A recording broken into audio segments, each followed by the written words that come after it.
Right, the crowd are on their feet now. This has to be one of the best performances we've seen of the year. Only in the dying minutes will we ever see anything as great as this ever again. Oh, and it's a goal!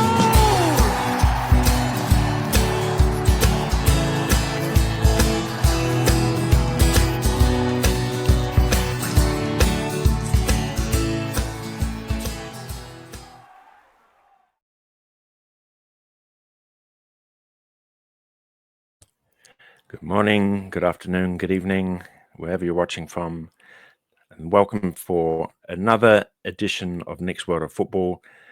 And on this occasion, I have Agent Sticksea, all the way from Barcelona, from the FBI, as you can see. Good morning to you, or good evening to you, Agent Sticksea. How are you? How are you, Agent Koala? Very nice to talk to you. It's 9 p.m. It's 9:12 in the evening here in Barcelona. Awesome. And how's the weather? Because me being half English, I like to ask about the weather. So how's it doing over Um, there? it's been horribly cold here by our standards, but that was probably like 10, 12 degrees, very, very cold. And now it's getting back to our regular, nice standard of 15, 16, 17 degrees. So tomorrow, by the game, when the game starts against Rayo Vallecano, we expect to have like 18, 19 degrees That's not too in bad for Cornellà, which winter, is is it? it's not too bad. It's not too bad for December. So. Oh, nice. So, tell me about, because I know in Catalunya, most Pericos, most Espanyol fans, uh, are fans because of family. Sometimes they're not. But what's your background? What's your Perico background? Your first Perico memories as a kid? Well, it's a fair question actually. Most pericos is a question of family tree. In my case, my grandfather was already a member of Espanyol back in the República times, the 30s, and so. And my father, obviously, he continued the saga. So he is a very strong supporter. And when I was born, obviously, first thing he did was register me as a member, as a socio. And that's the first thing I did with my own daughters as well. So the moment they were born, instead of going to the civil registry of the city hall or whatever, I went to the club and they they became members. So this is pretty much this is one way it's been over the years, over the generations. But it also depends on the current status of the club.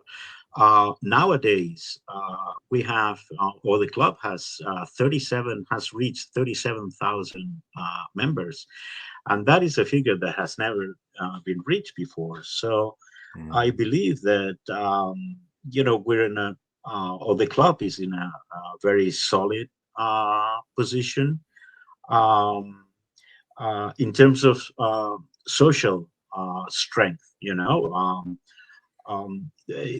was a time where being a Spanish member in Catalonia had all sorts of I don't know, it was not highly considered, so to speak. But I think these days are long over.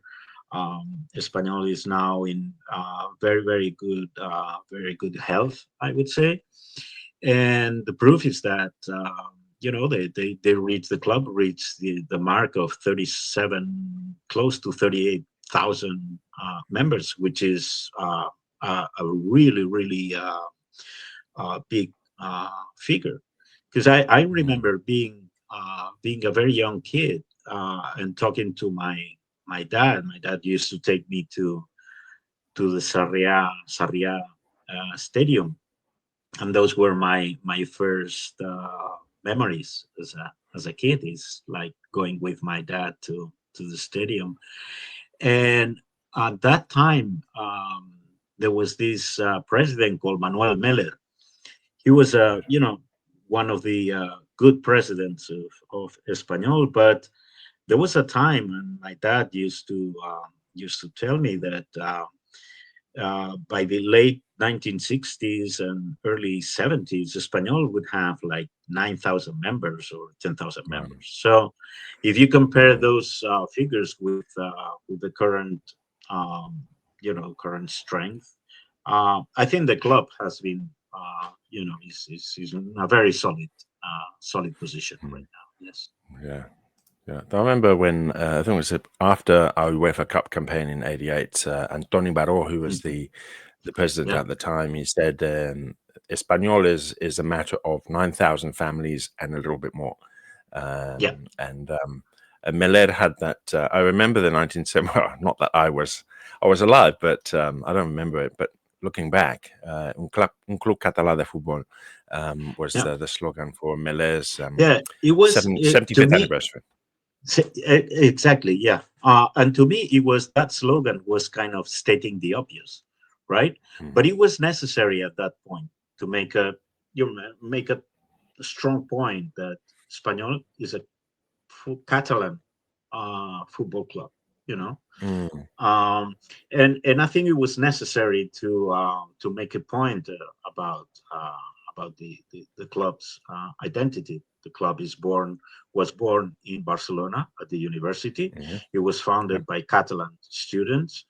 The first players were all Catalan or Spanish students studying in Barcelona.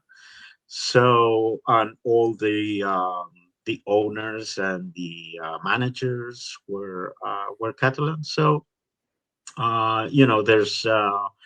there's always this stigma of the name, as you may call it. But I think nowadays this is kind of this is kind of over.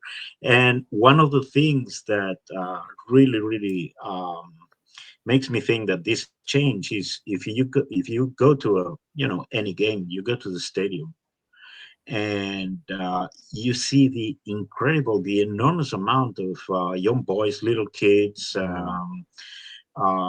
going to the stadium. It's no longer those old crowd that used to go.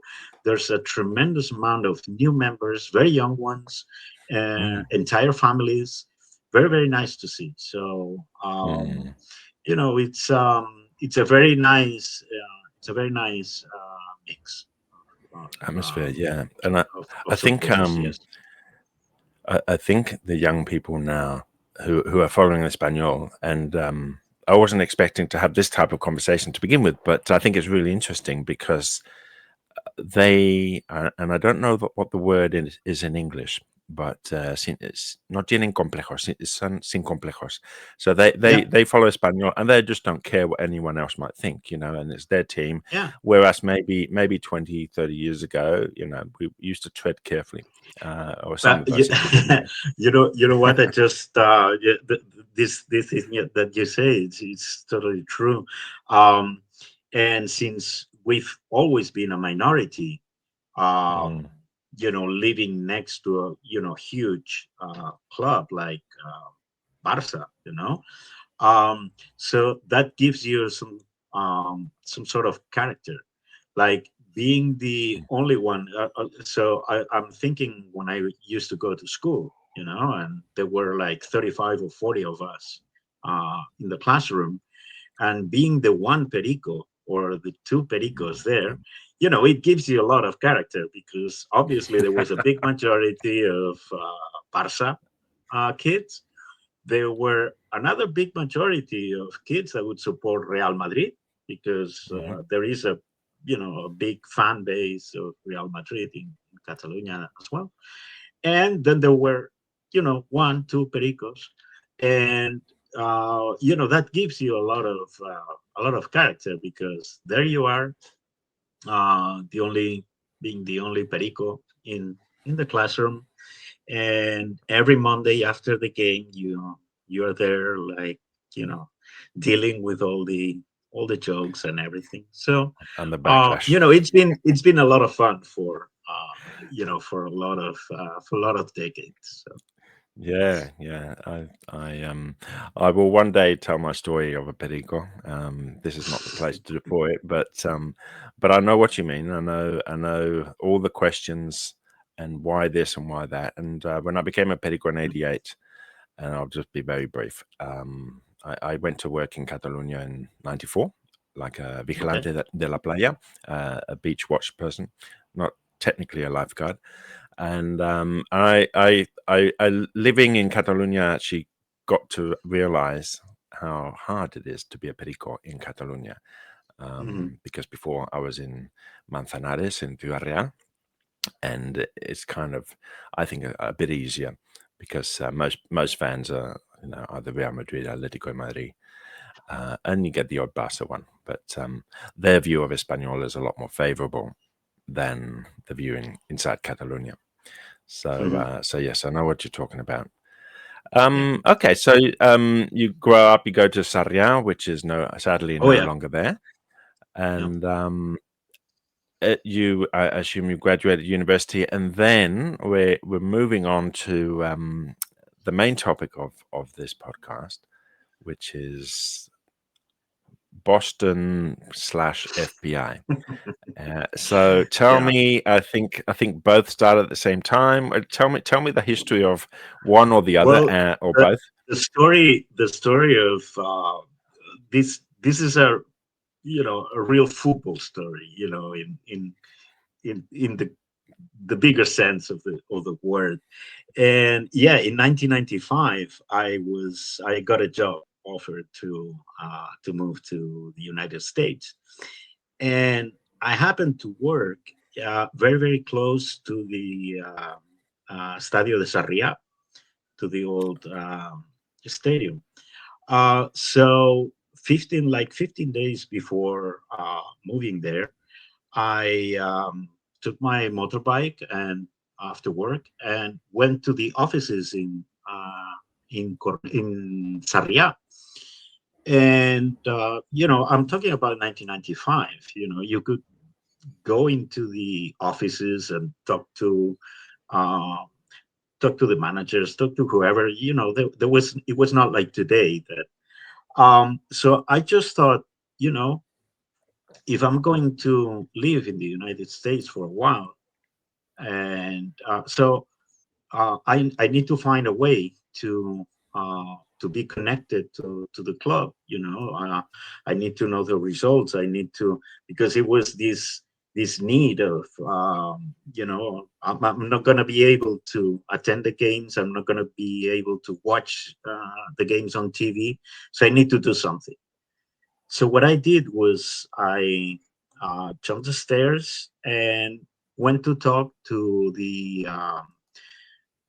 manager of the social area, Mr. Pepe Mauri. Okay, he was this gentleman used to be a former player in the 50s, Mm. and then later become the coach, the manager of the club in the 80s. So his whole life was linked to the club. Anyway, I went there, and sure enough, he was in his office, and I just knocked at the door and said, "Come in." And I come in, and I say, "Look, my name is David, and I'll be moving to Boston in the next couple of weeks, and I want to create a peña there. I want to create a." And he looks at me like, I'm kind of a deranged individual, and he looks at me and says, "You wanna you wanna create a peña of Espanyol in the United States?" And I said, "Yeah, why not?" And he goes, "Okay." So he goes, opens, he's there was a couple there, And he starts giving me posters and badges and scarves and all sorts of merchandise from Espanyol for me to take, put in the in my suitcase and use it in the United States. So sure enough, I landed in Boston, and I wrote to him and said, "Look, I'm here." I wrote actually a letter, one handwritten letter, and I sent that letter and said, "Look, I'm in Boston. I'm going to start, moving around and talking to people to." Um, to sign off people for the peña, and that's pretty much how it. I'm still here, by the way. I've just Oh, lost my my camera signal. okay. Keep talking. All right. So then I figure out, okay, what I'm gonna do. What I did was to write. I wrote an email to. There was a newspaper, Espanyol newspaper called Blanc y Blau at that time, and I sent a little email. There was they were lucky enough to have an email address. Not many people had an email address at that point, so I used my work email address to send them an email. Say, look, I'm here in Boston, and I'd like to connect with other Pericos from all over the world who have an email address, and so they can write to me, and we can start building a network or an internet community. And to my surprise, I sent this email. There was a game that day. They distributed the paper around the Oh, stadium, wow. and to my Wow. surprise, after a couple of days, my mailbox kind of was flooded with emails from people. They say, "I'm a Perico from Luxembourg. I'm a Perico from France. I'm a Perico from Barcelona, and read your letter in the Blanc y Blau." And everything. So Wow. well, I was like, "Wow, this is great." So I started building this list of email addresses, and very soon, uh, this figure appeared called Andreu Ros. And this gentleman, he says, "Look, I'm Andreu Ros, and I read your letter, and I think we can do something very interesting here." And so he and I started exchanging emails, and I found out that this man was more or less the same age as my dad. Oh, You wow. know, Yep. yeah, Yep. he was born in 1940, but he was extremely active on writing and everything.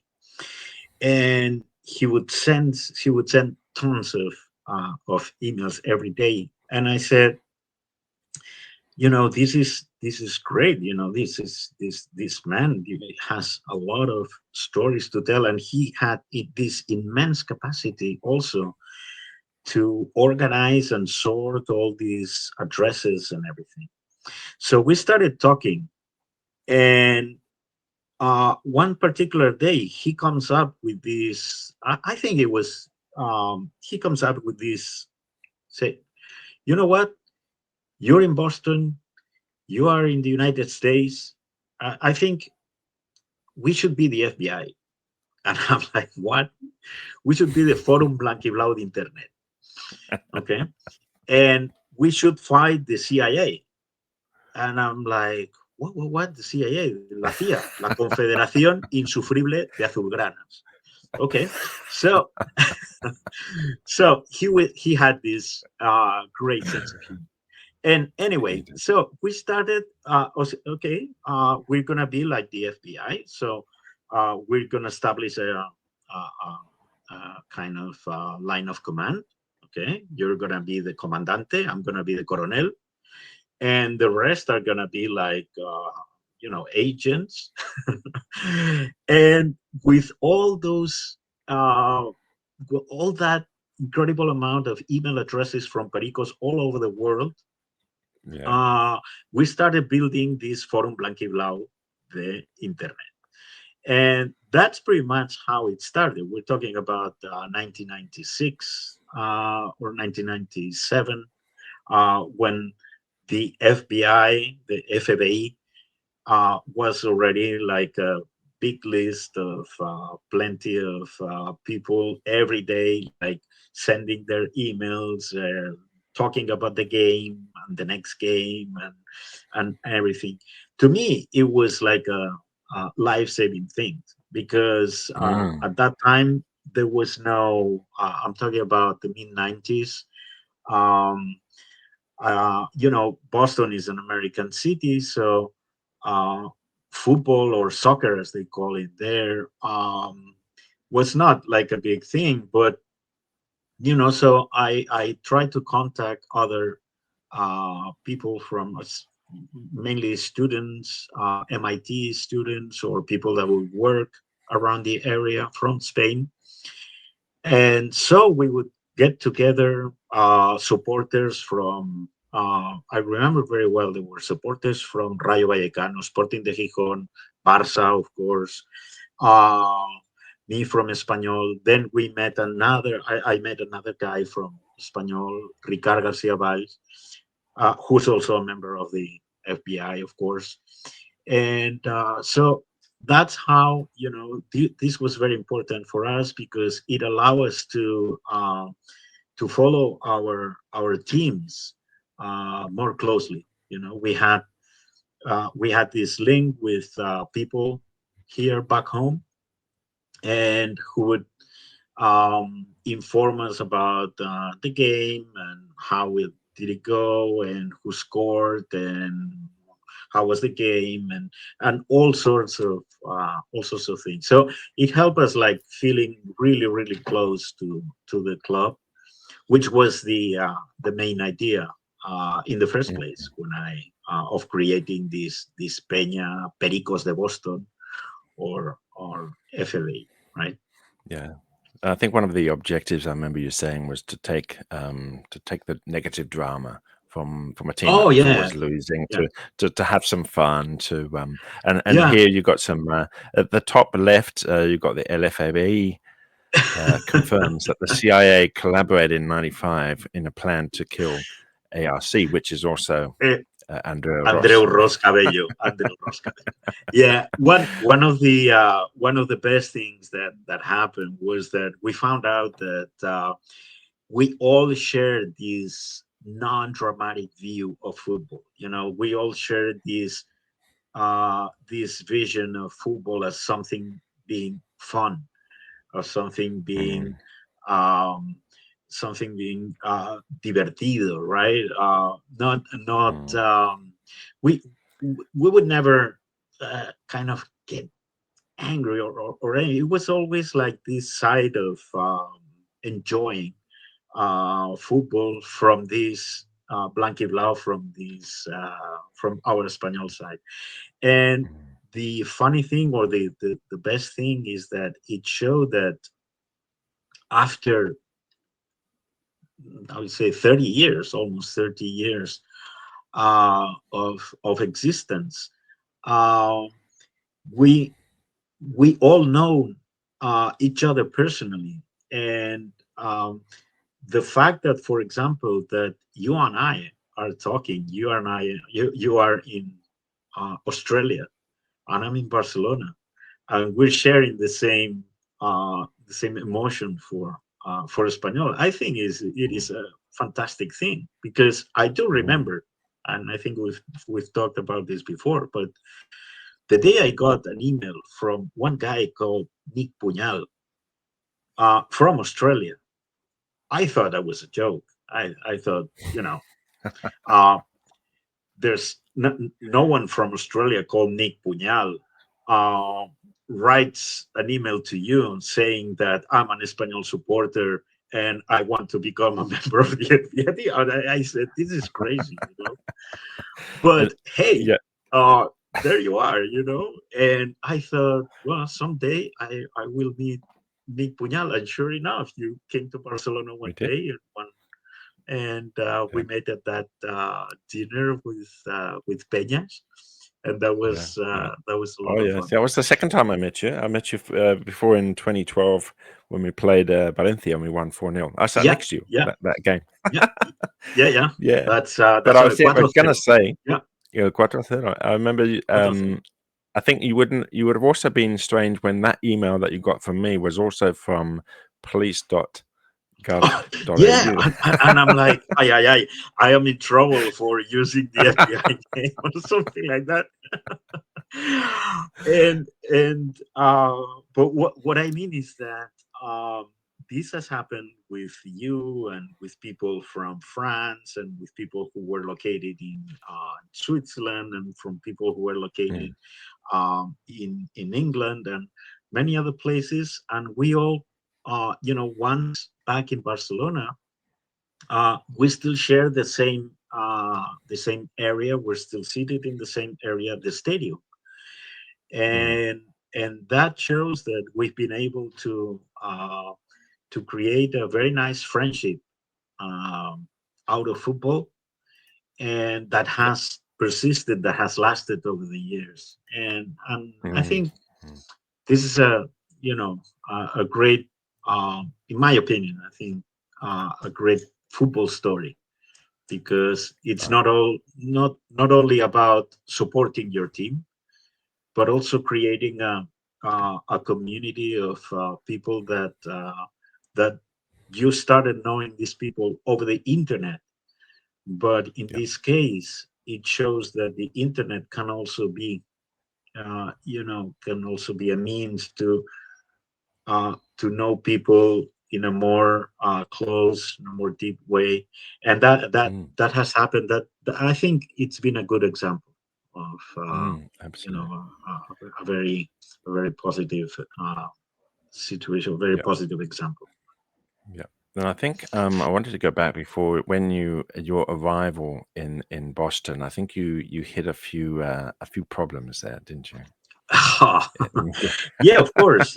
This man Pepe Mauri, he gave me so much paraphernalia and merchandise and everything that, of course, I had these 2 suitcases on me, and I was the only guy. So the customs agent there, I think he was bored, and he saw this small little man arriving in a plane from Barcelona, and he looked at me and said, "Look to that room." So I go to that room, and he started asking me all sorts of questions, and I'm like, oh my God, I'm not gonna make it. And at some point he asked me to open my bag, and I said, oh no. And of course, I opened my bag, and there you go, posters, scarves. I even have a cassette with the anthem, and pins, pictures of players and everything. And he looks at me and says, "What is this?" And I say, "Well, this is from my club back home in Barcelona. This is so football. What is this?" Yeah, it is soccer. Okay. Why do you carry so much stuff here? Well, because I have friends here that I want to give it to them. And he looks very serious at me and says, "You don't want to create a cult here in the US, do you? Because we have too many. We don't want more cults here." And I'm like, I was about to say, well, being an Espanyol supporter is sometimes being like, but no, in the end, I could get through, and he but that let was you through, but fun. Yeah. but not without having a look at this poster that you Oh yeah. have the Oh, that bird was, doing yeah. stuff. I'm thinking, I had this. I had that one. I had that one. That was a great one actually. That was from the from that campaign that was hugely popular, and yeah. actually it won like marketing awards because Mm, they had to train these little parakeets, yes, and not like the nowadays with AI, we could do that. But yeah. back in those days, you No, had real talent. yeah. I heard it was quite a challenge. Um, but the main message, as you see, Fes-Te'n Soci, no, become a member, Mm, uh, and so that was a campaign that was hugely successful. And of course, mm, you asked me before how do you become a member of Espanyol, and it is a football club after all. If the club is doing well, and uh, and there's a good team playing good football, more members are going to be signing up. The problem is that Espanyol has been struggling for so many years, yeah, in the yeah. middle or low side of the table, that it's been hard at times to convince people uh, to become members. Um, So what happens nowadays is that, well, Espanyol is doing well. There is this change of ownership has, uh, in my opinion, has had a very positive effect. yeah, yeah. And of course, the club is in the sixth position right now in the Liga, and that is very, it is exciting because there's a game tomorrow against Rayo Vallecano, and my daughter has been telling me that I can't wait to go to tomorrow to watch the game, and so you can expect like probably like 35,000 easily uh, Mm, in the stadium. So yeah, it's going to be yeah. pretty much a Full full house. crowd in there. Yeah. Yeah, and not too long ago, we struggled to put maybe even 12, 15,000 in. I remember you could Yeah. still Yeah. read RCD Espanyol in the stands, because there Yeah. were that few people. Yeah. So yeah, it's a great thing. I think, like you said at the beginning, 37,000 Socis members. Even when we had the new stadium built, I don't think we reached that number. We No. reached No. 32, I think maybe 33, that's right. something like that. That's right. Yeah. Yeah. And then after a couple of years, Oh yeah. the figure Nosedived. went down. But Yeah. right now it doesn't. It seems like these are more stable numbers, and I truly feel like um, this is going to maintain because the club is now managed in a more I would say Business-like. professional way. Yeah, Yeah. business like. Yeah. Yeah, that's Mm, that's the yeah. that's the word. Yeah. Yeah, yeah. Um, okay, yeah, because I mean, I think also is maybe there's a lot of people that have become disillusioned with Barca, and are exploring new teams. Maybe I don't know how much of that would affect. I probably don't think it's going to be that many, but it all adds up. I think, with all the continuous corruption charges against former presidents and the Negreda payments, and that were over 18, 20 years. And, I think after a while, you begin to think, is this a club I really want to follow? I mean, I'm putting it out there. Well, Oh, it is. It might be another factor, and another one mm, also is that as we've seen, for example, when Barca played in Montjuic, like the majority of people attending were tourists, you mm, know, and and it's also understandable because as a global brand, and Barca is a global brand, just as Real Madrid or these clubs. Just the name just attracts people to the stadium. But for so many years, I mean, it's been so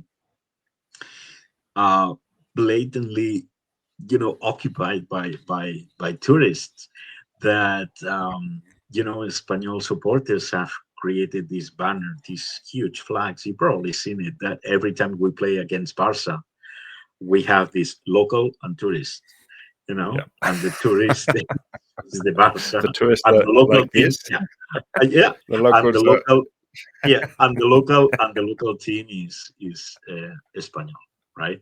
Espanyol has always had this philosophy of working with local players. La They cantera. have they have a very strong academy, which you have seen in Santa Adrià de Besòs, Yep. and they have like 700 players there. And which, by the way, I'm just thinking that Javi Lopez, who is your neighbor, started in the academy in Santa Adrià and moved all the way to the first team. First team. Yeah. So it's a good example of these kids really have a sense of belonging to the club. Absolutely. So going back to the FBI, Mhm. whilst you're in Boston, and so Andreu and yourself and begin to start to bring together all these cibernautas, internet followers. And I remember seeing this picture here. This was an article in El Mundo Deportivo. I think it was October 98. 98, Is it probably, true? yes. Yeah, look, on the right hand side of the picture is Andreu Ros. He looks like Andreu is the typical, one with his mustache and the tie. He was working. He was working a computer. A computer specialist or IT specialist in a construction company or so. And so he just escaped from work to go to the El Mundo Deportivo, to the redacción, and had this picture taken with all these FBI agents that you see there. All of them still attend regularly the games at the stadium. You have seen. And the guy in the middle is the only Barca guy from the Andorra, guy in I the think, middle or is all of them are Espanyol. The guy in the middle behind the computer is Joan Sobrepera Tort, and that is Agent Whip. Okay. I thought he was he's the Barca guy. No. Please We call accept it my Agent apologies. Whip because he was the whip of the culés, right? He was also against the. He was very very, very, very strong feelings against Barca supporters. We would call him Agent Whip. We will come to the names in a minute, and how do we come with the agent names? But this is one of my favorite pictures because it's at the beginning of I guess the introduction of the internet in the early to mid 90s was almost like a small industrial revolution. But when it started to become more mainstream in the mid to late 90s, and Espanyol have two peñas who were online. Obviously, FBI was one of them, and Pericos Webs was the other one. Pericos de Boston. So this was a newsworthy article, and I think Andreu Ros plays a typical inspector, like the chief inspector of. I've worked in the police for for a couple of decades, and I look at Andreu Ros and I'm thinking he's exactly in character. He was quite a character. I never never met someone so with and I mean, he had this big, big, deep understanding of the club, because being born in 1940, uh, he used to attend, you know, the Sarria games back in 1950s, in the 60s, and everything. So it was a true pleasure talking to him about the players of, all time players, and he had this large vision of Espanyol as a club, the philosophy and everything. Um, so it was more than going just beyond the the Sunday result. So there was that, It yeah. was he had this full, comprehensive uh, vision of someone that knows the club from the inside very, very well. Yeah. Yeah, no, he was he produced the FBI News, and that was a daily publication. It was on one of the Unbelievable. previous slides. Yeah, yeah, But it went around the unbelievable. world. Like he would have a Barca section, he'd have a Boston section, he'd have, Yeah, and I'm thinking, I mean, the amount of effort and work that went into that. I mean, it it was just was unbelievable. and he would produce the FBI news every single day. So you Mm, would go to work, you turn on the computer, you download your email, and the first thing you see is the FBI news. And the FBI news was like a summary of what was said the day before on the chat list and on the email list that we would share. So he would compose all these kind of amazing newspaper stories. every single day. Um it was very, very very funny to see the capacity, the enormous capacity that this guy had to imagine things and imagine situations and put one agent here and one agent there, and imagining stories and all related Yeah, to the yeah, club and Espanyol. Very, very yeah. funny.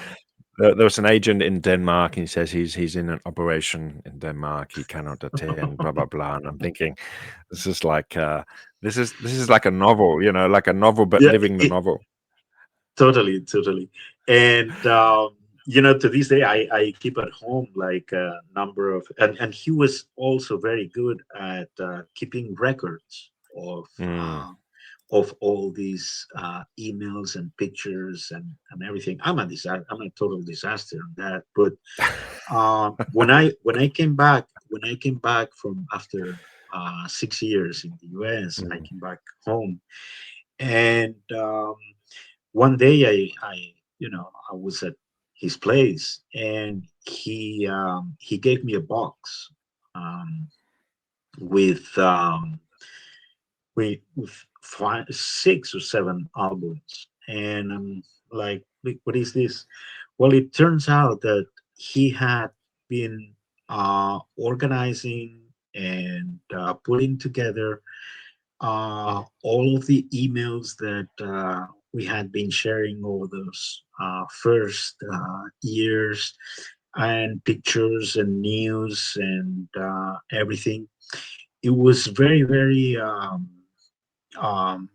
very interesting to see. And mm, when he became ill, he gave this box to me and said, mm, "This is for you to write someday the story of the FBI. mm, And I mm. trust you that you write someday." To this day, I have been unable to do it. But this is something that I have been entrusted to do, and I will certainly do it someday, Good. because That he yeah, deserves that that. picture Yes. the bottom right there. That's when you got the two boxes. So you can see. I'm not sure if you can see that. Exactly. But, yeah, and the man on the left is my dad. So they more or less they both the same age. Okay, Don Vicente. And yeah, Don Vicente. That's right. Yeah. Now you see the little cartoon character between in the middle to the right hand side. This is something that Andreu drew himself, like a Perico. Yeah. He was very good at writing, and he was also very good at drawing. And someday he sends this to me, like this periquito, showing like the FDE FBI. badge with the the sunglasses and everything. Yeah. And Yeah. No, so I'm going to use that on the thumbnail on the corner somewhere. But I think that's it's wonderful. I mean, he's getting his gun, and he's showing the FBI with the Espanyol logo in there. One of the moments that there are many moments with him that I treasure a lot, but one of them is when Espanyol had to go to Valencia to play Atlético de Madrid, the final of the cup final against Atlético de Madrid. I had taken 2 planes from Boston to Valencia because to Barcelona, and then the train to Valencia, because I didn't want to miss that game. But he went to the station, to the train station with us. There you have it there. But he didn't want to. He wouldn't want to go to Valencia. He said he was too afraid. And really? He said to me before I jumped on the train. He came close to me and said, "Traete la Copa. Traete la Copa. Bring back the cup." Nice. But he told me he was he was too afraid to go because he says, I was born in 1940. The last time the Espanyol won the cup was in 1940. So we had a period of 60 years without winning a single title.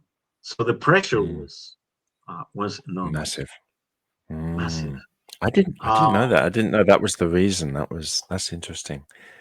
It was, yeah, and of course, when we won the title and came back with the cup, he was so relieved. It was a sense of relief.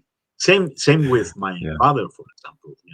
My father was born in 1943, and he didn't see another title until 2000. So So it was kind of a relief to get that Copa, back to Barcelona after such a long time. Yeah. So before the Copa, before you actually went down to Valencia, you had a celebration, didn't you, at La Deliciosa? That was Tell me about this. This is awesome. You see this banner over there, Pericos de Boston? Yeah. We kind of managed to get some material there and paint it really, really fast. But yeah, that was in November 1999 for the celebration of the Centenary. Oh, that's right. Sorry, my mistake. Yeah, Centenary. Yeah. Okay. Yeah. For the you see the Centenary over there. And it was this picture has something very, very interesting. You see the man, there are 2 men in the middle. One of them is Llorenç Inglés.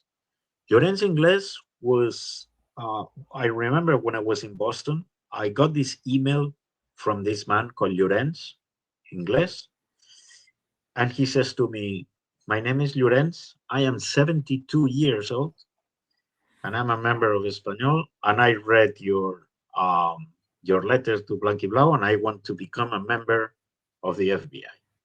And of course, Andreu and I talked and said, he deserves to be the highest rank in the FBI because he's the oldest. So we call him the Mariscal.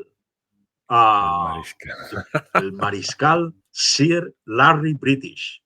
Larry British. Larry British. All right. So that was his agent name. Now, next to him, for those who don't know, there's Is it the brown jacket? Called, the brown jacket. That man is Jose Guardiola, not Pep Guardiola, but Jose Guardiola. Jose Guardiola was one of the best crooners in the 50s and 60s and 70s in Spain. Okay, he was best friends with Larry. It was a total surprise that he brought his friend here to that dinner. We didn't know. And the funny thing is that Jose Guardiola was the singer of the anthem of the 75th anniversary of the club. Okay. And we didn't know. And that was like, nobody had heard the new anthem because he was going to sing it the next day at the stadium before 53,000 people. Well, he sang the new anthem to us, ¿vale? En primicia, right? En primicia. So primicia, we were the means first like one. preview, maybe. Like a preview. Nobody had listened to it before. Wow. Okay, but the FBI agents were the first ones to listen to it because he had this very nice approach to sing it to us. And in that, I want to say something about the picture on the right. On the bottom part. If you notice on the left, the far left, there's another guy with a mustache. Mustache, okay? Yeah, that is Juan Manuel Blanco. And Juan Manuel Blanco, it was another character that was larger than life. He was. Did he live in Switzerland? No. He lived in Barcelona all his life. Yeah, he was a journalist. He was a doctor in journalism. He was the director of Diario de Barcelona in the 70s. And he had this incredible, also very, very thorough knowledge of the club. The Espanyol was his passion, really. So for us to have these two people like Juan Manuel Blanco and Andreu Ros in the FBI, it was like a wealth of knowledge about the club. Okay. That goes beyond the results, but they had this very thorough knowledge about the history of the club, the origins, the first players, the different history times. It was a very very interesting and very nice to have these people around because of the knowledge that they had. And I saw that knowledge because when on the outside the club asked about, was talking about expansion and stuff like that, and then I check because I think I joined in 99 because I remember 99 2000 from Australia. I made the initial contact in 97 when I was backpacking in Australia, and I did a search and I established the initial contact, and that's how I found out about you. But then Okay. I joined with my police email address in '99, and and I never forget every Monday morning after, especially if it was a match day, and I come to work on Monday morning, and this is before they implemented any email policy at the police. I wasn't doing anything wrong, but I seriously tell you that there'll be like 600 emails waiting for me in my inbox on Monday morning. Half of them were like goal or I or whatever, like some Yeah. comments, and I'm thinking I was just delete. I spent half a day on Monday deleting my FBI comments. You will probably call to someone's office to Explain. yeah. And I was too. So someday I remember one day also getting a call from the IT department in my company, Okay. and saying, "Can you just stop by? We have a question for you." And it turned out that I had my well, Andreu had really clogged the entire email system of the company. Because some people at my work, they saw the initial on the left hand side was FBI, FBI. and then they thought I was doing police business, Exactly. And I'll tell you one thing. Now that we're I was talking asked about the same police, question. I was asked the same question too by the IT guy. I said, David, do I have to worry because this is a lot of emails from the FBI? And I'm like, oh my god. it was Yeah. fun though. It That was was. fun. It But I was. was It going to was a go lot of back to fun. the. It was a lot of fun. We're just going It back to the was. knowledge thing because when there was expansion talks and stuff, and then Andreu would go, "There's no money. There's no money." So he knew they between everyone that we all knew there was no money, and and so we'll see where this goes. But I was going to tell you one thing. Just let me get this. Okay. This is my FBI Uh, T-shirt, one of the original from the City original, Mike. yeah. Yeah, I'm also wearing the original, yeah. The I funny think thing is too that we find out that one of the original members of the FBI used to have um, a t-shirt business, company. and Yeah, you know, this one here. yeah, Seri Mike Ireneo, and he's still very active in the FBI, by the way. So we would. It was only the next logical step that he would create these t-shirts with the Yeah, FBI uh, and the escudo and el everything. escudo, el escudo. Yeah. But I And by remember, the so I way, worked for the I'm looking at the parakeet logo of the Pericos de Boston, or the Boston. parakeets Yes, of that's right. Boston. Yeah. And it was actually not done by me. It was actually done by a journalist of TV3, the Catalan television. Okay. And the reason for this is that because shortly after I landed in Boston, I was visiting. I got a call from a journalist, a very well-known journalist called Manel Fanlo, who used to be like the press secretary of Espanyol in the 80s. And he was a journalist in El Mundo Deportivo. And he happened to be, visiting the US and doing some tourism with with his family and everything. And he calls me. We went to Cheers. We had a few beers. We talked about Espanyol, and he made this report and El Mundo Deportivo. And he says, I'm going to talk to someone on TV3 and to help you make this, this logo for your peña. And I say, well, it would be nice to have a parakeet with, with a gorra, with a baseball cap, and a flag that would be like a mix of the Catalan flag and the American flag. So she came up with this, and I think it was kind of nice. Well, we did That's pretty cool. pins out of this, and so that was also like a nice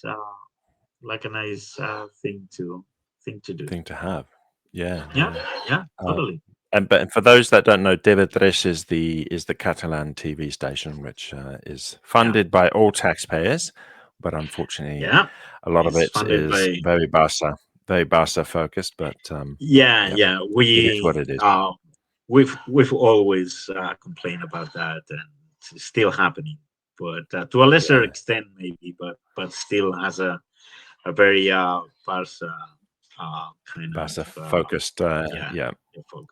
But I was going to Barca say my bias. story with because I work for the New South Wales Police, and I got transferred to the well, back in those days in 2002, it was called the Computer Crime Investigation Unit, Okay, all right. and then one day I don't remember when it was, but one day I had I'm sorry, Nick. we had I a have my visitor. dog That's here right. complaining. Is this the mascot, the family mascot? He wants to make an appearance. Yeah. um, Yeah, I yeah, think no, he's just that I'm talking to someone he's for so long. I'm not oh talking to no, him. poor He's thing, such a poor thing. drama queen. Really. But no, we had a visitor from the FBI in New York. Oh, you did? So we had so basically he said, oh, on next Tuesday we got the FBI from New York coming to talk to us about storage of fire, all sorts of bits and pieces, technical stuff. So I thought, what better thing than to wear my FBI t-shirt on that day? So I turn up to work on that day, and he's doing this presentation, and I'm sitting at the back, and he's blah blah blah, and then he notices me. He notices my t-shirt, and he's trying to focus me at the back, and he's like, "Huh? What's this?" Like it was FBI t-shirt, and he just couldn't quite work out what the wording at the bottom, which is the Forum Blanc Blau the Internet, because I was like maybe 10 seats away, and. Yeah, yeah, yeah.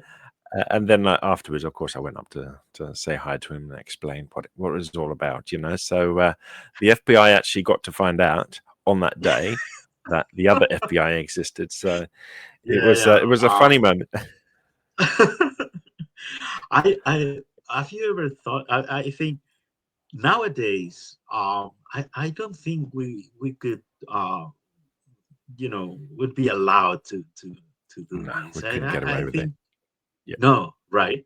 no, We no, couldn't get away. I think so. You would probably be sanctioned It if probably would be then. But listen, I just wanted to show. I actually okay. found the FBI, or I think it was the Boston website. Hmm. It's got a few Oh, it's got a few things missing, because obviously the pictures don't are no right. longer stored. But this is why I put the background of our of this particular chat with the colors of the the blue and white sky and stuff is in Okay. commemoration of the Boston Pena. But I was Yeah. really interesting because at the bottom, I'm not sure if you can see it, the copyright is 9798 David Palomar. Oh, So this is it's stored in the yeah, cloud, but and there's lots of I do viruses remember. and stuff associated. I was experimenting with Netscape Navigator. Uh, Right. Probably younger generations don't even know what that is, but one of the first browsers that became kind of general use. Well, Netscape had like this little like web tool that you could use to create very simple websites. Yeah. And I started like you know working with it and trying, and so I came up with with a very simple thing, and I was like the webmaster, the writer, the everything. But it was a lot of fun. It was a lot of fun. I thought it was lost, by the way. It was lost It's in there, but cyberspace. I advise people be careful, because there's lots of pop-ups and a few things that Okay, not all right. recommended. So I managed to Okay, screenshot it quickly. and Okay. I'll send this to you later. But it was Okay. Oh, it was great to that's see some of the, if you know, click here for English, click here for Spanish. You know, like the two flags you can see yeah. still there. Well, Um, for me, it was very important. Like being a translator, I wanted to have this site in English, in Spanish, and in Catalan. So, mm, I needed to make sure and that the same amount of information was presented in the three languages. both, Oh, yeah, in both languages. yeah, Now, I yeah. do remember you were saying that one of the highlights of the FBI in 1998 was a friendly match that you had Oh, between Veteranos. yeah, yeah. And here's a picture of the Oh, lineup, and tell me about this game. Tell me about it. well, that was around Easter time. Okay. I managed to get like 10 days vacation or something like that, and I took a plane to Barcelona. And so at that time, we actually, one of the members of the FBI, very very close friend of Juan Manuel Blanco, uh, who was the journalist covering the information of Espanyol in El Periódico de Catalunya. And Mm, that man was Juan Tarrats. Juan Tarrats is okay. actually the father of Ramon Tarrats, who is now playing in Espanyol. There you go. And There here you you have go. Ramon Tarrats with our T-shirt. Well, his father, Juan Tarrats, said, "Okay, I can talk to the club to help us organize a friendly game between the FBI and the veterans of veteranos of Espanyol." Mm, And we thought that was a fantastic thing. Uh, but we never thought it would happen, really. Well, to our surprise, at the day of the game, we had John Lauridsen uh, mm. attending A the game, legend at Espanyol. a legend, a Mm, legend of the 80s, one of the best players ever, signed for the club. And we had like a legendary play in that picture, which is John Lauridsen. You have here number 8, and doing this like sotana nutmeg. uh, to Juan Manuel Blanco. And but you see, we have this wonderful picture with Andreu and my father. You have John Mm, Lauridsen, and it was such a special day. I mean, yeah. um, we never thought these things like this could happen, and Mm, and they happened. It was yeah. fantastic because we played against John Lauridsen, Molinos, Okay. Iñaki. Yeah. There were lots of legends and people who, we had been seen playing in Sarria. And Mm, now mm, we're, sharing this moment with them. It was a truly special moment. Yes. And it was yeah. thanks to Juan Tarrats. Yeah. Nice. Nice. Nice. Yes. Um, okay, so let's get to the bit about the agent names. How do people get their names? Obviously Okay. you'll see Agent Koala, myself, and Agent Sticksea. Tell me what is Sticksea, and maybe some of the logic behind some of the names. Okay.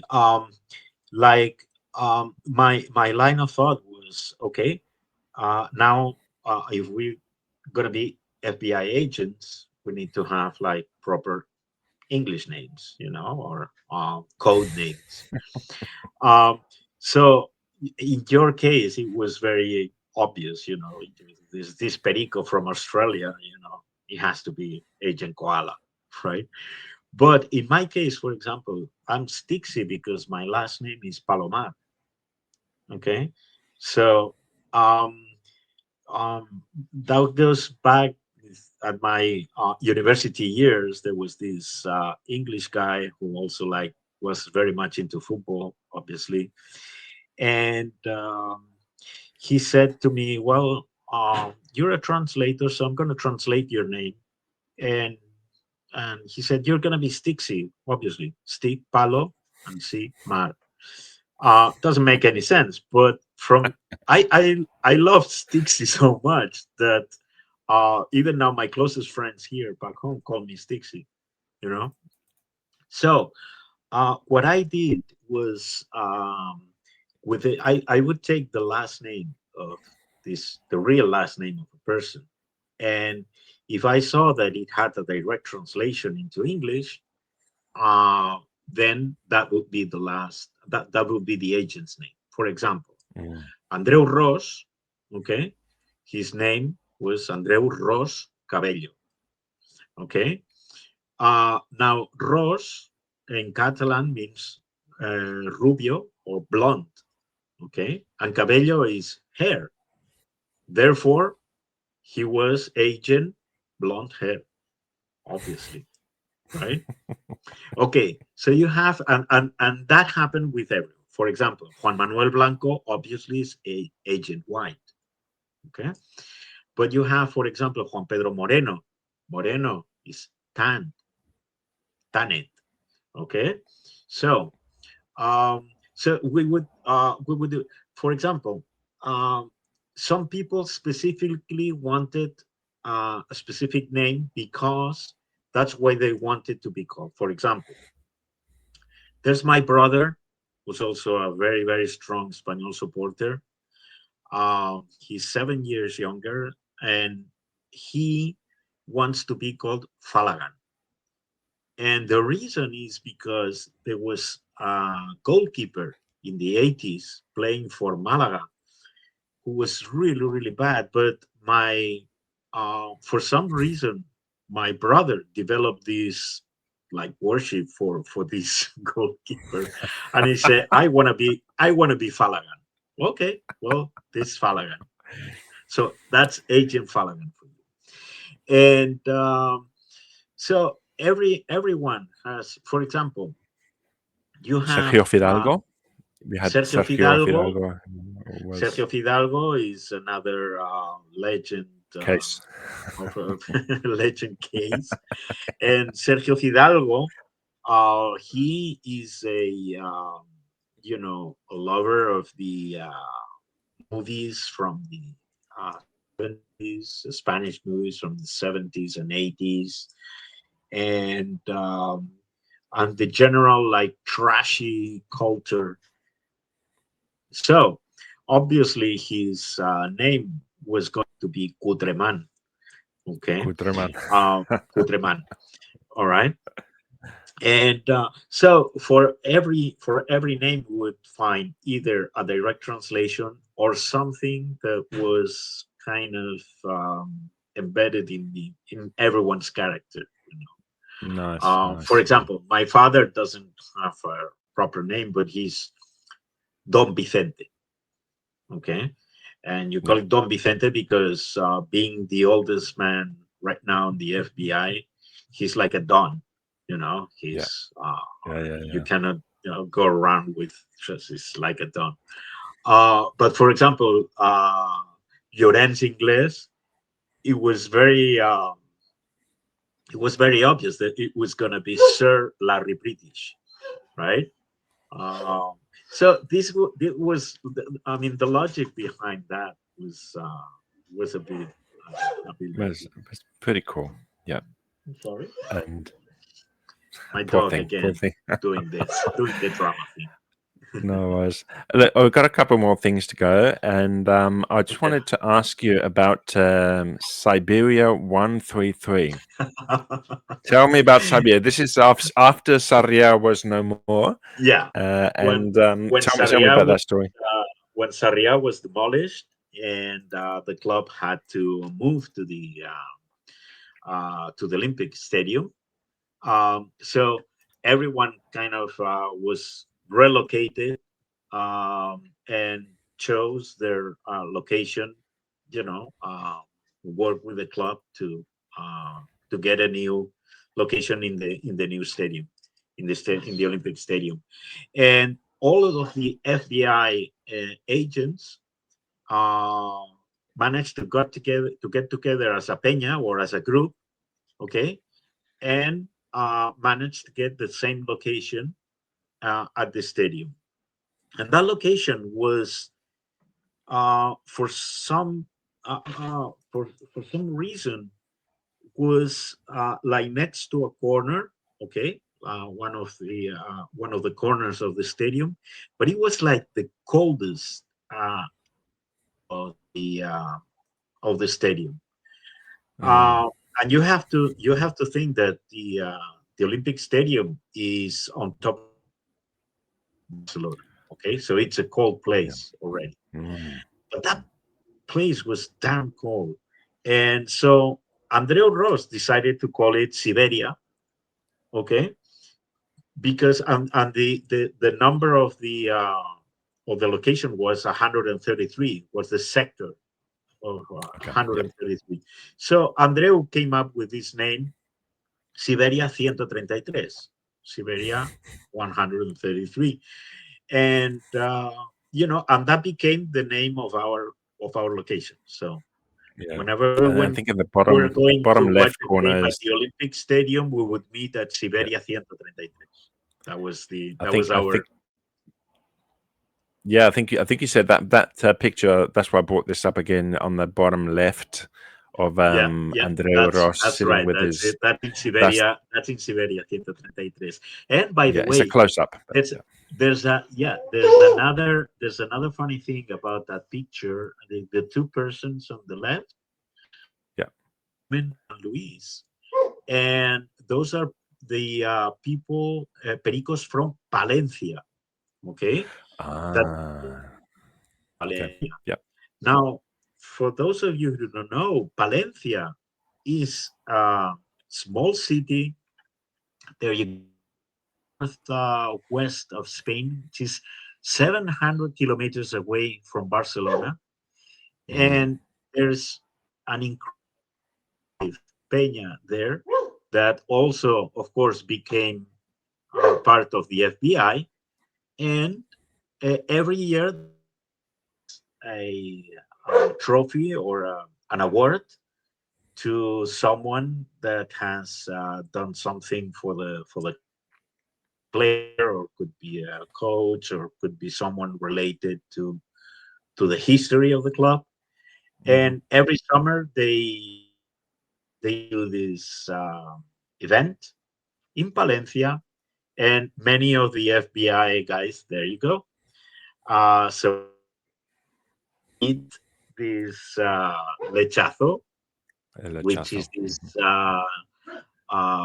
lamb dinner with them, and we give the trophy, and you see all the FBI members with there. It's a very nice celebration, and another example of how with people that we met over the internet over the years, we became very, very close friends. And actually, Carmen and Luis' son is studying architecture in Barcelona.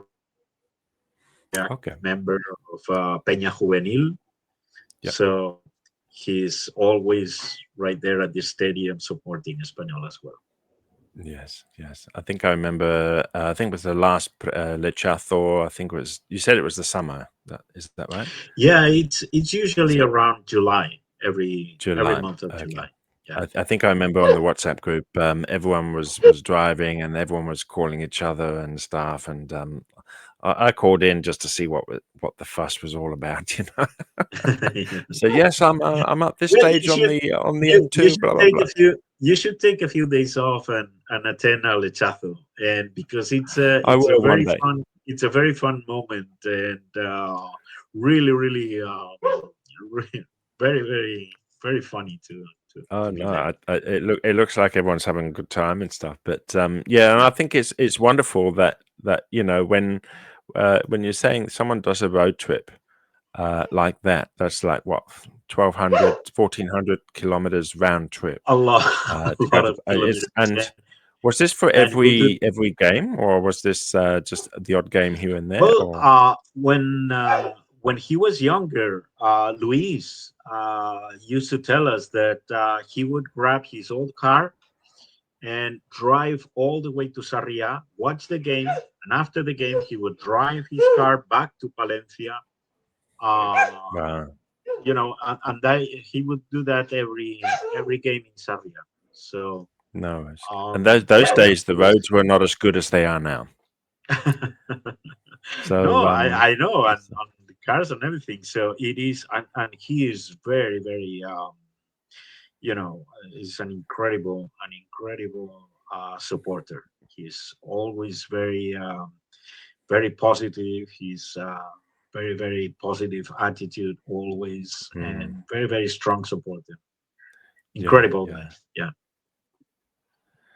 No worries. Well, I think it was important to do an FBI episode to remember Andreu Ros, el comandante, or as he liked to put, a comma and then andante, as you can see from that. Yeah. And I thought that was just typical him. He'd think these fantastic little one-liners and things, but I guess he was the engine, wasn't he? He was the engine driving. He was the soul of the FBI. I mean, you cannot understand this great organization without him, because he gave the character, the humor, he was always very, very worried that we would these fun, humorous, non or not non violent way of seeing football, but to watch football and to enjoy Espanyol from a very humorous perspective.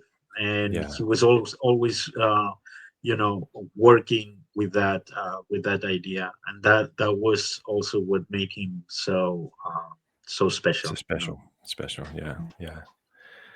Well, I think with that remark, I wanted to thank yourself for coming on this interview, and thank Andreu for we could be his speaking wonderful... like for hours and hours and never end. I understand, and I apologize in advance for everyone.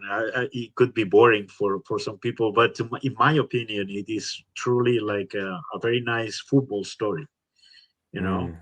Sometimes in the headlines you hear about football like problems or everything, but our experience with this idea, with this FBI idea, and with Andreu specifically, was so nice, so relaxed, so beautiful, so intense that I think it was worth to kind of to pay some tribute, homage, to tribute to this person. Totally.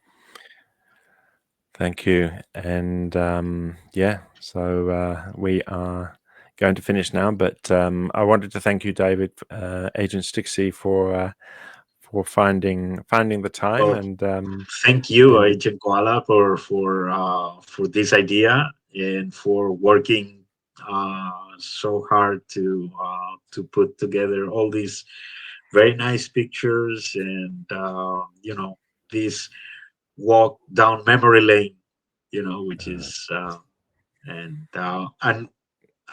we have some homework to do. Someday we have to write the story of the FBI, and of course, I'll knock at your door to write it in English.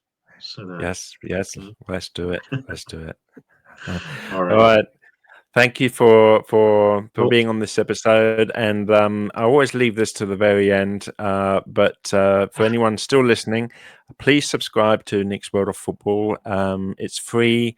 You only need a Gmail account to go in and into YouTube and press that subscribe button. Give it a like as well, because with every like, it sends a message to the algorithm to spread the episode to people that would be interested. It does make a lot of difference. So yes, share the link to all your friends on WhatsApp and family. And thank you, David, again once again for being here. And thank you, hasta la próxima. Nick. Hasta la próxima, Nick. Thank you very much. Ciao. And 3 points tomorrow. Let's do it. Let's do it. See ya. See ya.